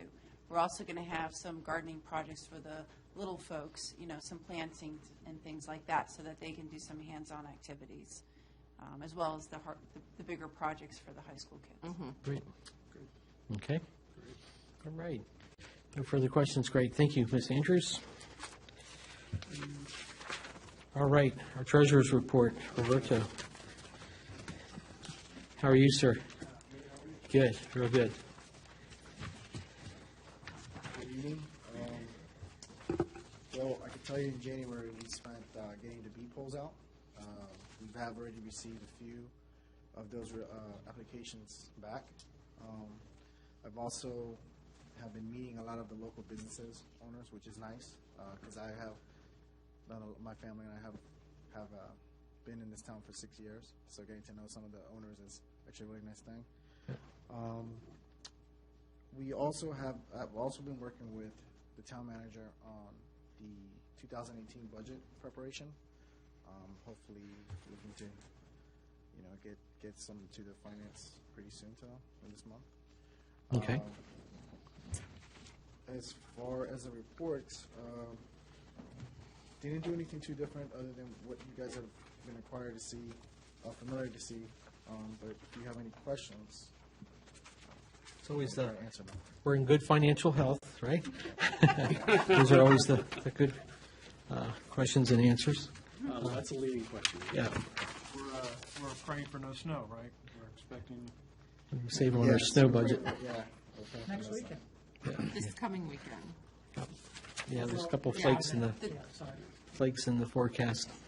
I can comment on the snow budget. The snow budget that was included in our budget was actually for snow removal. There was no budget for any sort of ice storms or anything like that, for any salt. So we're going to have to talk about that for the 18 budget. So Okay. if you're going to want to stay at this budget level, then you're not going to have any salt for any sort of ice that we might accumulate. Okay. Any other questions for Roberto? Sure. I just want to welcome Roberto. Yeah, yeah. Good to see you up there and taking the helm and giving the town manager a little break. So that's good. Just, a couple little things. I just wanted to ask you, in your mind, and having consulted with the town manager and the finance committee, are there any areas of concern that you see in the budget, or you're still kind of finding your way through it and learning as you go? There's a few things that I think her and I have discussed that we are looking to present to you guys for the 2018 to hopefully be able to capture a little bit better the costs, budget a little bit better. Not anything that just stuck out to me. So- Okay. Yeah, I mean, it's, it's a learning curve. Yeah. The only other thing I had was on the reports in the packet, it says draft on there. Yes. Well, I did that because at the time we just wanted to present something that if I needed to go back and make corrections, that if I was able to do a correction, I wanted to leave that open for myself to have the ability to do so. Vice Mayor, for example, if we make adjustments now in QuickBooks, it doesn't come out until February when we reconcile them again. So you won't see those corrections until next month. Right. So they don't correct themselves in that month, if that makes sense. So. Okay. Yeah. Also, the year-to-date, we don't have in here the more expanded year-to-date. I think we talked about that in finance, and just to make sure if anybody's interested in seeing that, how would they get a copy of that? Well, we can provide that to them. Right. And if the council prefers to continue to provide that every monthly meeting, we certainly can provide that level of detail or as requested. All right, so how does it look for the end of the year? What do you think? We getting? Like I said, like Roberto said, we did send out the notices for the B-poll taxes, and typically that comes in between now and April. I think we're on target for the dollar value that we budgeted for this year. So I think we're still looking good. Like you said, we haven't moved over some of the capital funds monies yet, so you're still seeing some of the negative for that. We're over in some categories, but we're not spending in some categories. So I think it's all going to even out. We're going to be good. Okay. And the real estate assessments, that all corrected itself and... Yeah, exactly. We have collected, we're good. We've collected almost all of our delinquents for taxes. We have very few, which is not with great amounts, so we have collected for the most part. I would say most of them. Great. Yeah, we're on target for that, meals tax, all of it. Oh, good. Good. Great. Great job. Thank you, sir. Appreciate it. Thank you, Roberto. Okay, next up, Ms. Murray. I always wondered why we always put you last, I know. We could. Good evening, everyone. Yeah. I'm happy to go whatever order you want. Denise just puts me on the end. Yeah. Wrap it up. Yep. So, and I can just highlight what hasn't been talked about already. The TANV meeting, the Towns Association Northern Virginia meeting, was a real success on the 15th. We had, over 9 towns in attendance. That was really wonderful because we were competing with a conference in Stanton that day for the town manager, so I'm pretty pleased with that turnout. Yeah, And great I turnout. think what we learned on the Airbnb, the short-term rentals from the Beth Erickson, the president and CEO of Visit Loudon, I thought was just wonderful, sharing with us the potential economic impact of this new industry and on the hospitality industry as well. So it was just really interesting to just think about that, because when we were down at VML Day in Richmond, we got it from another angle. We got it from the zoning side of things and the impact on zoning regulations and in the community and potential of public safety, and also I just thought that was informative. And just I want to to give thank you, Giuseppe's for sponsoring that, and having it at Giuseppe's. That was really wonderful to have it there at our local restaurant. it's just to add to that, for that day, we did a search for Haymarket, and I think there was almost 40 rooms for rent, either rooms or houses. Off that, on the that website. listed Haymarket. Now, of course, the town might be Exactly. obviously a smaller number, if any at all. But it was very interesting just to see what people were renting their rooms from, anywhere from $25, $30 a night to whatever for the house. And in the draft zoning ordinance that's uploaded in the revised version that'll be uploaded tomorrow, we have addressed that issue in our zoning. We've got some real basic language in there that starts to take a look at that and accommodate that, but regulate it too. Right. So. I think the most important thing that I found was there is no regulation, so this is all brand new to Exactly. Make it to whatever we want it to be. Exactly, and I think what we have in there as a draft is a good starting place. So just know, what's out there and just start having folks register. Yep. We are, as you've noticed, up and down Washington Street, we've got some lights that have been out for a while in various stages of repair. We've got some missing globes and some globes that are out. We do have our lighting contractor working on that. We've estimated there's about 11 that are out, and we're working on getting those fixed. So I wanted to let you know that is in the process. And then over the weekend, I don't know exactly what, was it yesterday that it happened? We had a tractor trailer that kind of bypassed going around the intersection through our parking lot and jumped the curb and knocked down our pole out there. So we are going to be in contact with their insurance company to make a claim to start getting that repaired. So we've contacted our consultant on that. So that was unfortunate, but our police department was followed right up on that, and we were able to, through much effort, finally get in contact with the company and with the driver and get us that information. So we really appreciate their help in following up on that, because it was a hit and run, and they had said they didn't realize they had run over it. So I don't know. Were you planning to We're cite glad him? that we. Were you going to give him a ticket? Hit and run laws only work if you're past 24 hours. So if you're able to contact them and they come back, then you don't charge them. Right, but he cut through the parking lot to miss the light. That's not legal either. Officer Jason Davis is working that, and he's working with the company to get the driver back. And the driver said that he didn't realize he did it. But yes, we're working that, and Jason, like Kimberly said, Jason did a whole lot of work to find out who got what. Yeah, we appreciate that. So we'll follow up on that. So legislative summary, as soon as I get additional information to you, I will. VML does a good job sending summary reports to us. So it turns out that the funding, the state assistance to our local police departments, which we've called HB 599, isn't going to be effective. We were really nervous about that. It is $20,000 or $30,000 of our budget, so we're really pleased that that's not going to take a hit this year. The broadband bill also isn't as troubling as it was before.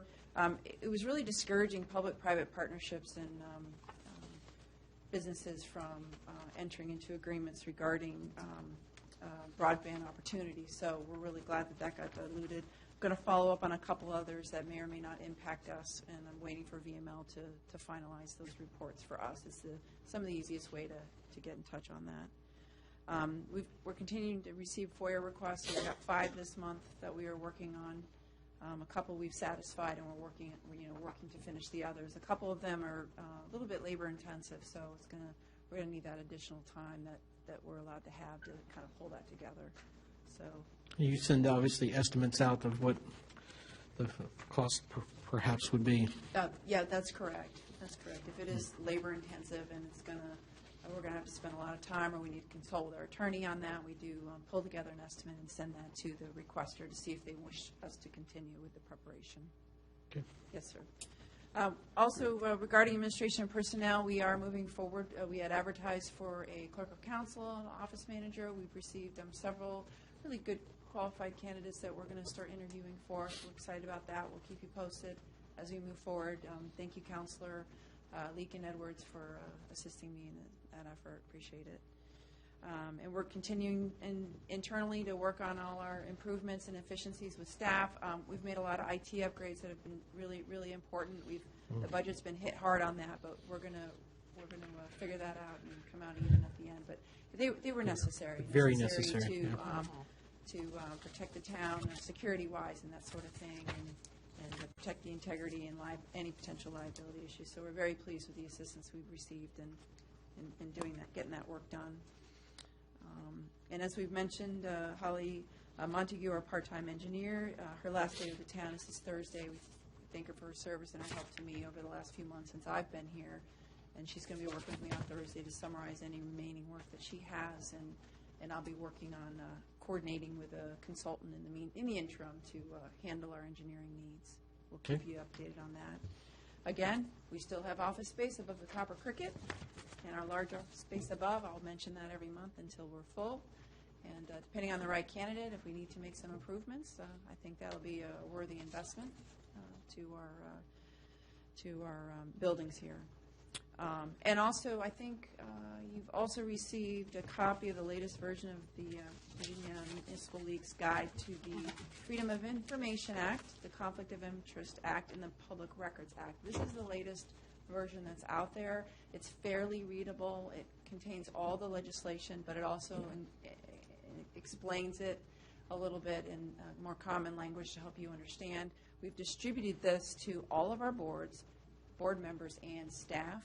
And we are more than willing to sit down with anybody who has questions, or if there's an interest, we can also have someone come and kind of spend a couple hours with us and refresh or answer any questions, especially because we've got some new members, and questions have come up. We're happy to do that. Any questions on that? No, I think I'd be in favor of someone coming in and doing a presentation for us and all of our boards. I think that's a great point that a lot of folks are new throughout the PC, the ARB, the BZA, as well as the town council. I think it'd be great to have a presentation. I know it'd be hard to get everyone there, but I think that would be a wonderful thing to do. Okay. In the past, we have done that, and it's been very useful. Okay. We might get 80% participation, but that's good. That's still, that's still good. Because what they can provide to us one-on-one is very important, as opposed to trying to read it. Okay. And would an evening meeting work best if I get someone here, or during the day, or what do you think? Evening. Boards? I think probably the evening. Would probably work best, okay. Just not a Friday night. Not on a Friday night? Okay. We'll see what we can do about that. And then, just to follow up on the treasurer report that's been given, we are underway with the fiscal 18 budget planning. Talking with the mayor early of this evening, we may push out the budget presentation to the 27th, push that out one more week. We've had a lot of additional things that have come on our plate in the last week or two, so I'd appreciate the extra time. And that's only to keep moving us along so we can hopefully come to adoption in late May, and not push us out into June. And it seems like each year it's always, So is it we may push it out, or we are pushing it out? 1 week. I'd like to schedule for the 27th, the Okay. budget presentation. Then let's- That's your fourth Monday, which I understand was typically your old work session meeting. Is that right? Correct. And then just to update you on one thing with the Finance Committee when they met on the 22nd, we did get our VML VACO fixed rate loan program general obligation bond proposal back based on the last audit that was done. So, and I wanted to address my typo in here as well. And what we asked them to do was just kind of a placeholder, if we wanted to borrow $2 million, say, to do the renovations for our town center, approximately what would the debt service be on that? What kind of payment could we expect? Also, what kind of conservative interest rate could we get? That sort of thing. So just for planning purposes. And there were several different scenarios that they had proposed, and one of them that the Finance Committee will discuss in more detail. We'll discuss the whole thing, but one that was of interest was the one where it was paying, not combining our existing debt, which our payment is around $186,000, but it was actually doing a new loan, but paying only the interest on the new loan while we're paying down the debt on our existing debt service. So the 186 goes down. We pay that for, I think it was like 7 years. And then we'd hit the principal on the new loan, which would be an additional $45,000 for the whole thing. So, so that would bring the total debt service for both loans, our existing loan and the new loan, to around $232,000. So we're going to roll that around. We're going to talk about that some more. But I just wanted to kind of, update the full council that we were moving forward with looking into that. And as we do the budget prep for 18, we're going to look and see if we can find that. We can find that money in preparation for the work here. Again, we don't have any final cost estimates for this project. It was more of a placeholder for planning purposes. So, any questions?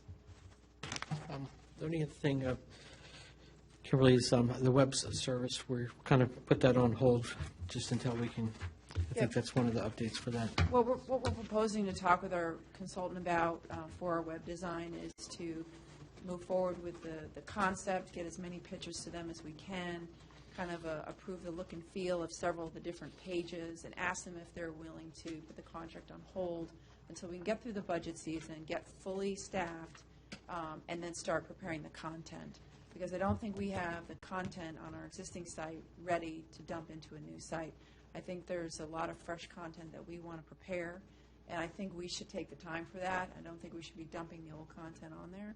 So we're hoping that they're going to be willing to work with us. If not, we'll come up with another arrangement with them. But we like the direction it's going in. It's rather we just don't have the staff resources to move as quickly as, as we'd like and as we should have. Yep. So Understood. just reality. Okay. Questions?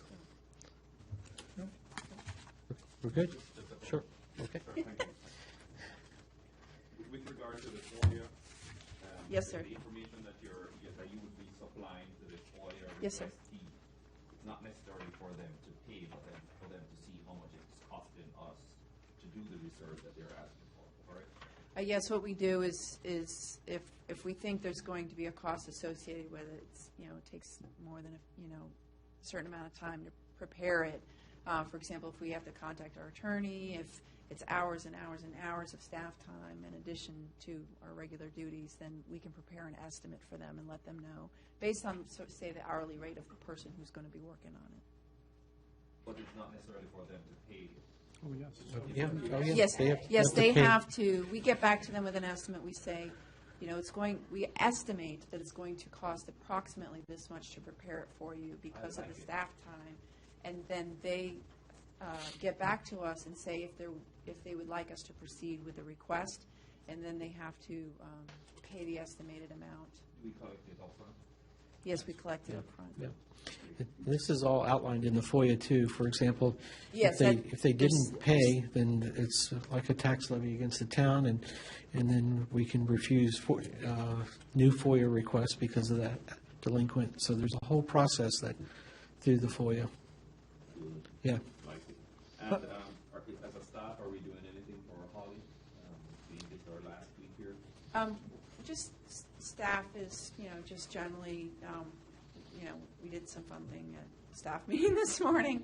I don't want to say that on camera, that we just ate homemade cinnamon buns at staff meeting. They're delicious. Thank you, Danielle. Kayevsky. I'm going to get your name right tonight because she's watching us. So we've been doing some things internally and wishing her well and thanking her for her work with us. Absolutely. Over here, I believe. Just to clarify that a simple FOIA request is granted with no charge. Correct. It's the complex ones that take many hours of time or outside resources or something to correct. pull together, that's what's done. So there are a lot of citizens that have simple FOIA requests, and that does not impact them. Yeah. Correct. And it's the actual cost of the lowest salaried employee that the town hires. And since I've been here, all the FOIA requests we've prepared, we haven't charged for them yet. So, I mean, it's not that often that we do. It just, if it's a very large request, if it takes hours and hours and hours, Right. like we're preparing one right now, it's taking up many, many hours of Danielle's time. We're also having to contact our IT consultant, and it looks like he's going to have to assist us with some of it because it's archived IT information that it's very difficult for us to access easily and pull it up. They understood that there is going to be a cost to that, and they're agreeable. Okay. But we do ask folks to be patient because we are very understaffed right now. Okay. No further questions. Thank you very much. Thank you. All right. Why don't we go ahead and go to our council member time, and then we will go for our executive session. Councilman Cole. We all got the email about traffic on Jefferson Street and the issue with cars passing school buses and cars getting way too close to people.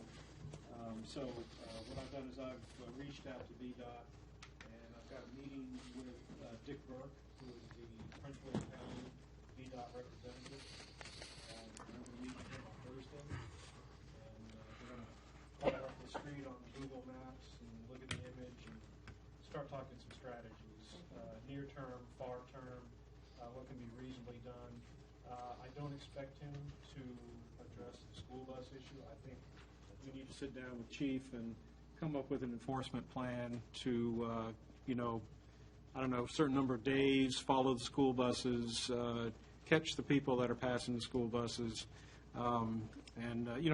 We could work something out, whatever you feel is the best way to handle this. We're moving down a path, and I'll keep you updated, and I think we can move forward on this and start making some improvements. My first question to Mr. Burke is going to be, how can we make the traffic hump a little bit more of a challenge than it is now, because it's certainly not slowing people down. Mr. Mayor? Yes. With regard to the concern about the school buses, I have spoken to the school board's attorney, and they are actually looking at a system where they would have a camera on the stop arm that would send out an automated ticket. But to my knowledge, that has not been implemented yet. I can follow up with her and see where they stand on that, if you like. Okay. I'm sorry, did you say automated ticket? Correct. What happens is there's a video that is then reviewed by a police officer, and if the police officer concurs that there is a violation of passing the stopped school bus, then the vendor issues a summons, issues a notice of violation to the registered owner of that vehicle, who then, if they agree that they violated the act, sends in the money. This is a relatively new program. It's active in the city of Manassas and Falls Church, and so it's been relatively successful there. They've had a very high rate of people paying the tickets. Is that similar to the red light camera system? Very similar. Yeah, the way it processes in that? Okay. Correct. That's all I have. All right. Councilwoman Edwards. Just working on Earth Day with staff and whoever else is willing to. There might, like Kimberly said, be some pre-jobs that need to be done. Where the food pantry was, making sure that house is all cleaned out, and we can utilize that for storage for the police department's items that they need, so we can get out of storage units. And Actually, they have, I think. that, I think he is. Yep. I think he moved out already. ooh, he's right on top of that. And making sure we have everything lined up so it goes smoothly, and getting it out there that that's our town park now, and hopefully have a sign up there that shows the plan for the park by Earth Day so everyone can see it. That's what we're going to work towards. And of course, everyone knows the ARB is very busy and going to be apparently even busier. Mayor Leak came to our last meeting. If anyone else would like to attend, it's very enlightening. If you would like to come. When is the next meeting? Wednesday the 15th. If more than two are going to be showing up, we can just give notice and sit separately in the audience. Yes. So that's all I have. Great. Councilman Aiken. I'm very happy to see the community policing move forward. The bike program, I think, is going to be very exceptional. I have already seen one of the officers riding by in his cities and talking with me, just letting me know what's going on. It's good to see the other community policing stuff going on. I think it'll be very positive this summer, especially, to get out and about with the citizens. And I'm also very interested in seeing how the new development in town turns out. We've got some blighted properties that might be on the verge of some work being done, which has been, at least in my time here, 20 years in the making, and some other people's time here, a lot longer in trying to get those done. The Diverging Diamond is coming to the end this summer. Hopefully that will work out. QBE might be adding on office space. I mean, all these positive things going on. A new grocery store might be coming in. just got a lot of activity going on all of a sudden that will be very interesting to see in the next few years how it all plays out. That's all I had. Good. Councilman Morse. Thank you, sir. I just want to publicly thank Holly for all the work that she did. It has been a tough season, especially putting up with some of us with their questions. So I just wanted to thank her for her years of service to the town. And I'm excited about what's happening potentially happening at QBE. I think the potential is there for, that visionary that sits in the corner office. He has some great plans. But I think we owe it to our residents to make sure that whatever we do we're held accountable to it, that we can stand on integrity. So I know that the town manager has been directed to get with one of our citizens that mentioned about it, but I think we should go further in making comments like those public, like the answers, making them public, just to make sure that we are held accountable. We have it on the wall listed behind us, and it's not there for decoration. It's there to hold us accountable, that whatever decisions that we make, we can stand on integrity. So that's all, sir. Okay, Thank great. you. Vice Mayor. Yes, thank you, Mr. Mayor. I want to thank our citizens for coming out tonight. It's always good to hear from you. Hope you continue to come. April 18th, special election. I'm not sure if everybody's aware of it, but that's for the clerk of the county. After the unfortunate passing of the former clerk, I guess they decided to accelerate it, so it'll be April 18th. So make sure you come out and vote. And the other thing is I wanted to ask our ARB and our PC representative if it wouldn't be a good idea and the rest of the council to perhaps put on our agenda going forward a little bit of a report, speaking report on issues that they feel are important that we need to be aware of. Because sometimes we can't make the meetings, and we try to, but Especially on a it Wednesday. would be very helpful. A good idea. You can watch us online, too. That's a good idea. You can, but it was also nice to hear your opinion after the meeting. No, I know. That's all I have. Thank you. Yeah, if you could take note of that, we'll just add Dominion Power, VRE, and then the two liaisons. Great. Councilman Leake. Yes, sir. In regards to a PC update, we looked at Dog's Day Out preliminary site plan, and we gave them approval on their preliminary site plan with conditions. There's another item on the agenda, one that Ms. Ramirez, I believe, is speaking to, and Mr. Morse also wanted to make sure we have accountability, we have integrity, we have transparency, inclusive. We also want to be respectful, and the last one is innovative. Innovative. Excellent.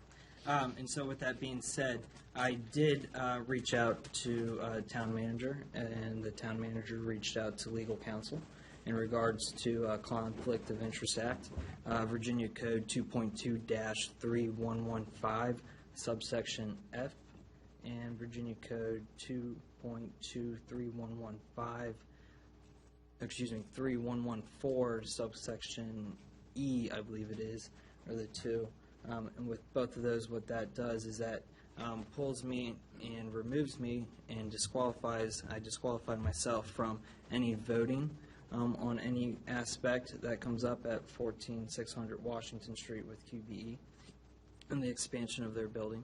It also does not allow me to attend any closed meeting session, as well as the last one is I cannot speak upon the matter of on a matter that is put onto an agenda with any of the government officers, as well as any of the staff employees when a matter gets pulled up.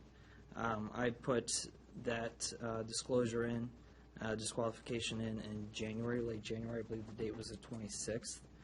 At that time, there was no material to be put on any of the boards, the ARB, the PC, or the town council. And Ms. Kimberly said that, our town manager said that when the item QB expansion does come onto an agenda, we would make sure we note that within that conflict of interest, and that would be read out, which I did at this last Planning Commission meeting and at the ARB meeting on the 15th of February. I recused myself and I stepped away from the dais just as within the Planning Commission meeting. I think it's very important that we have that transparency. I think it's very important that we hold our staff accountable. I've grown up in this town since 97, 98. I know a lot of folks in this town. I know a lot of business owners in this town. With that being said, it's very likely, and it has happened before within our town council, that folks do have to disqualify themselves from different things, from the mere fact that we are such a tight-knit family. It's everyone's hometown, but at the end of the day, a lot of folks know each other, a lot of folks are friends with one another and do business interactions with one another. So with that being said, I think that's very important that we hold everybody accountable, and as soon as Mr. Landry and I were friends, and as soon as he asked me to move forward, I went to the town manager, and we took the appropriate steps to make sure that I was held accountable and make sure that we follow our procedures to a T.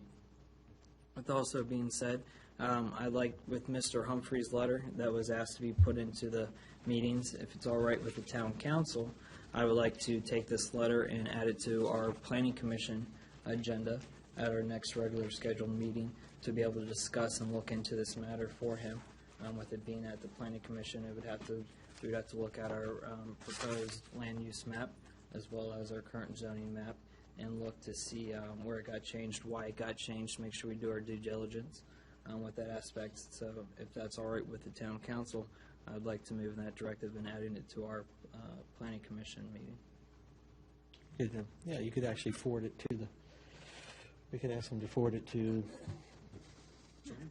Yes, there are two things in there. One is an inquiry, just to make sure that the zoning is, in fact, C1 and not I1 as he believed it was. So that's just a zoning inquiry that I think the zoning administrator should handle. If there's going to be a rezoning, then he needs to pay the appropriate fee. Right. Okay. All right. Anything else? No, sir. All right, great. Earth Day, a couple thoughts. The shed that we continue to have up there, I found someone that would be able to take that down for, I think, would be a good cost to the town. Former VDOT employee that moves earth and stuff and is retired. Yeah.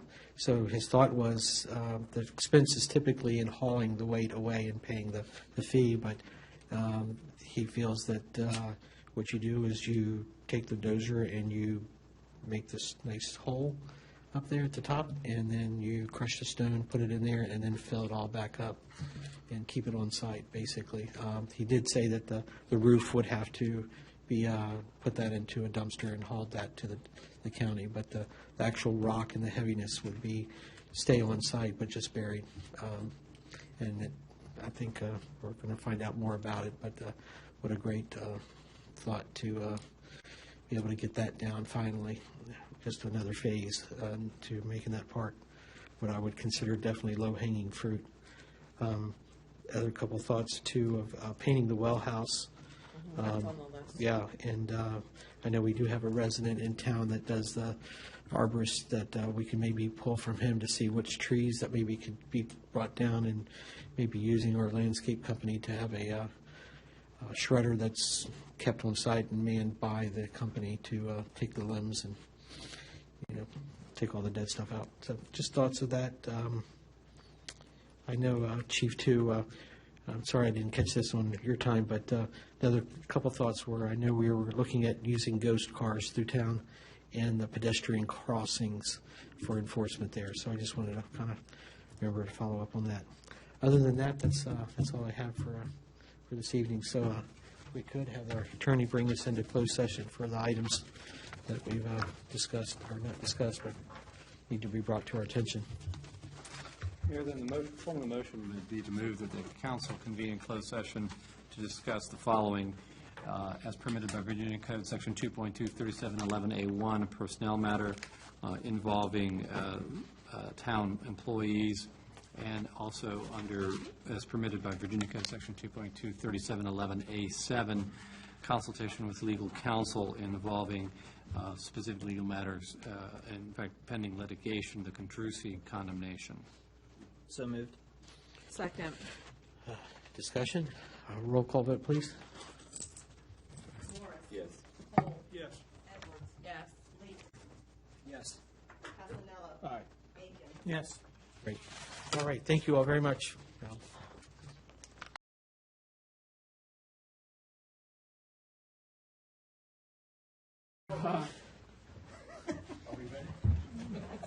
Denise? Bad.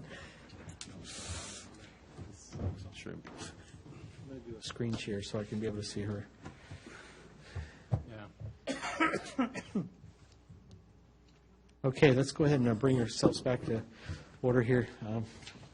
Mr. Krim, if you could, is this Sir. appropriate? Yes, sir. The motion would be to move that the council certify that in the closed session just concluded, nothing was discussed except the matter or matters specifically identified in the motion to convene in closed session and lawfully permitted to be discussed under the provisions of the Virginia Freedom of Information Act cited in that motion. So moved. All right, do a roll call for the entire council. Morris. Yes. Cole. Yes. Edwards. Yes. Lee. Here, yes. Lee. Yes. Casanello. Aye. Bacon. Yes. Great. Okay, You don't need me anymore. have a need for a continuation meeting. If you could all check and make sure that March 15th, 6 PM looks good on your calendars. If so, Do you have to make a motion on that? no, I don't think so. Yeah, fine. All right, and since it's a continuation, there actually is no motion to adjourn. That is correct. All right, so there we go. Thank you all very much.